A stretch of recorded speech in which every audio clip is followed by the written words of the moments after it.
Hi friends, it's Jules. Welcome to Jules Reads. This is going to be a vlog where I read books about Brooklyn. And I've already read one which inspired me to do this. I've been wanting to do this for a long time because I have a couple bugs about Brooklyn, or Brooklyn in the title. So the one that I actually already finished is Another Brooklyn by Jacqueline Woodson. This is a really lyrical novel. It's pretty short.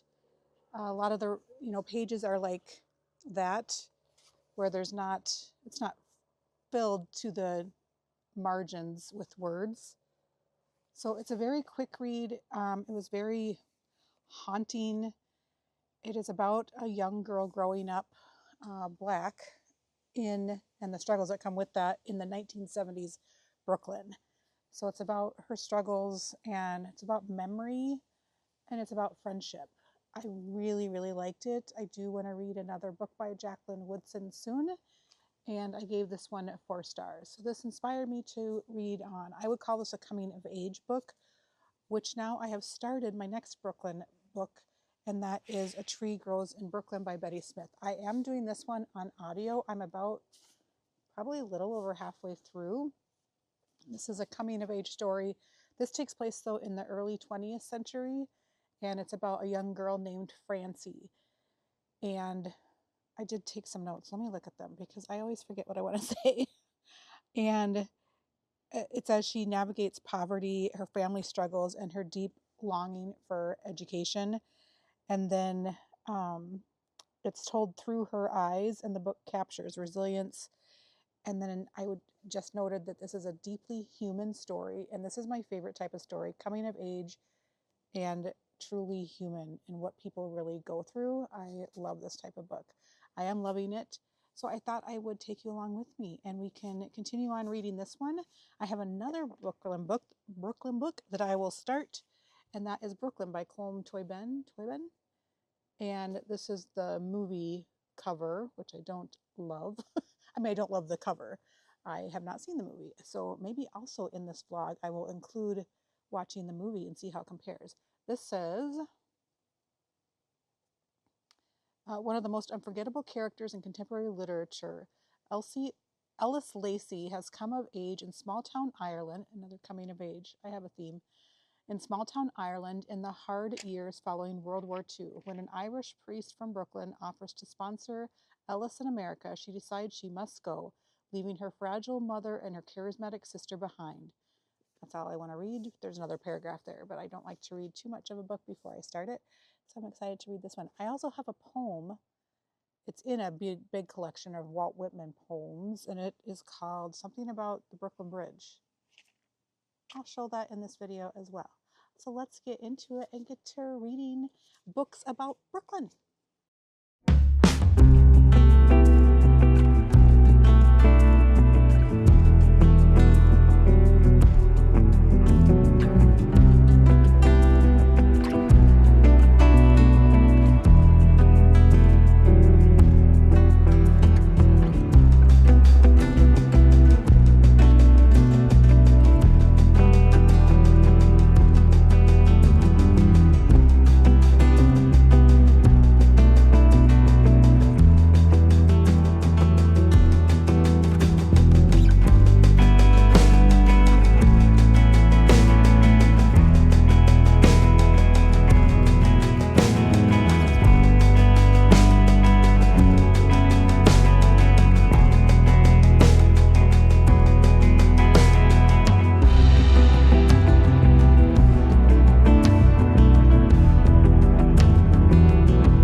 am just doing a check-in here. As you saw, I did finish on audio A Tree Grows in Brooklyn. It was really, really good. I am still going to compare it to Angela's Ashes, which Angela's Ashes, it's hard to say with Invisalign in, is nonfiction, whereas this is fiction. But that's what I can most relate it to from what I've read.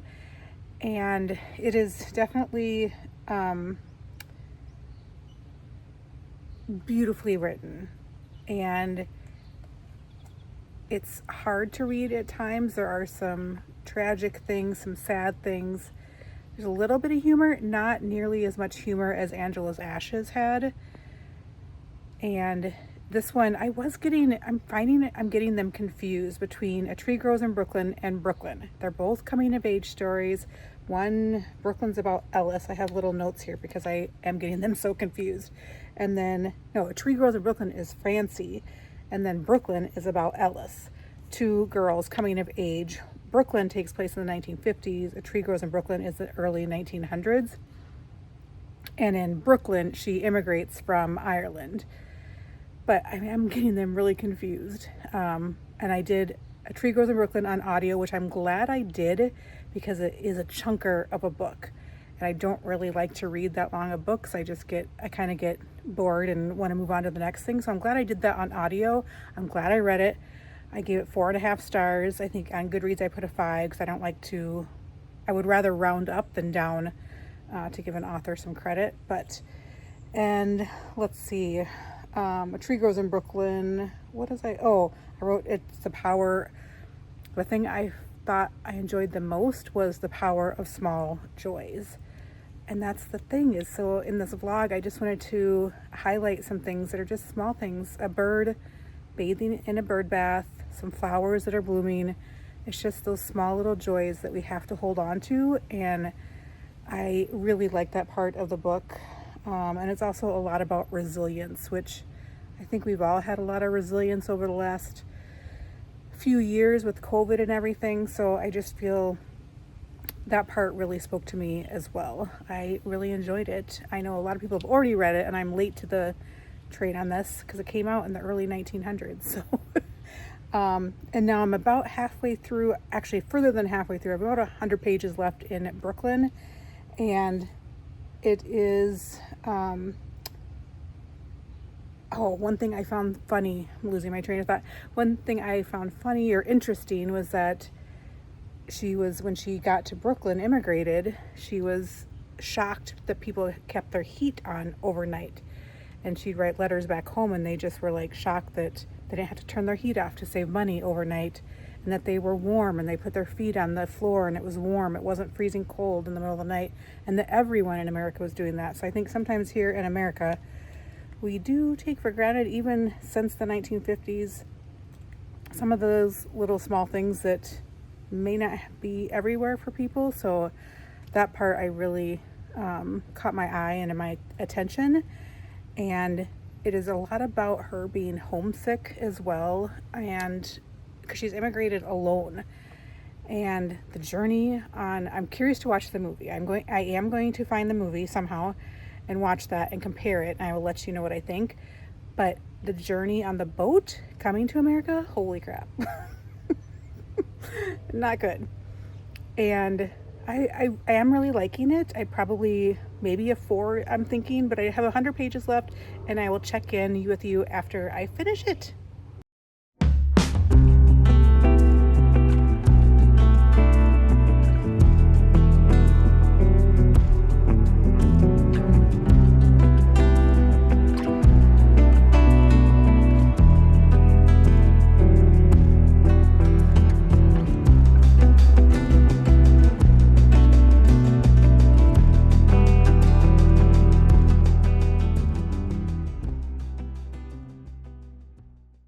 Good morning. It's super early in the morning. I have my iced chai latte in here, homemade. And I finished the book, Brooklyn, and I watched the movie. So I wanted to update you on those and finish out this vlog. I did also read the poem by Walt Whitman, Crossing the Brooklyn Ferry. I am not a poem reader. I was a little confused by it, but what I think it is, he is traveling on the Brooklyn Ferry and just watching people and watching the skyline and the river and just imagining how 100 years from now, people will also be looking at those same things. And so it's kind of about time and connection. That is what I gathered from it. I really liked it. It's short. And yeah, I thought I would read another thing about Brooklyn. I liked it. I'm not going to read more poems though. All right, the book Brooklyn, I am going to give this 4 stars. I do think I liked A Tree Grows in Brooklyn more. This seems so familiar to it. I mean, there's obviously differences, but I do like A Tree Grows in Brooklyn more. And this is, I've explained it before, but this is about an Irish woman immigrating to the United States in the 1950s. And it's about her homesickness. A lot of it is about her homesickness. And it's about romance as well.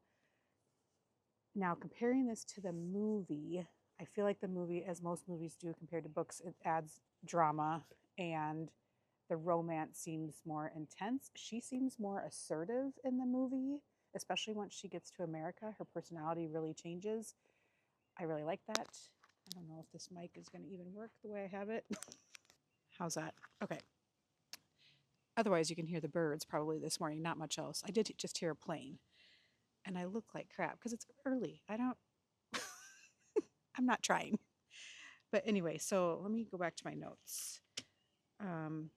Tony in the movie seems much more charming, and you just get to know him a little bit more in the movie.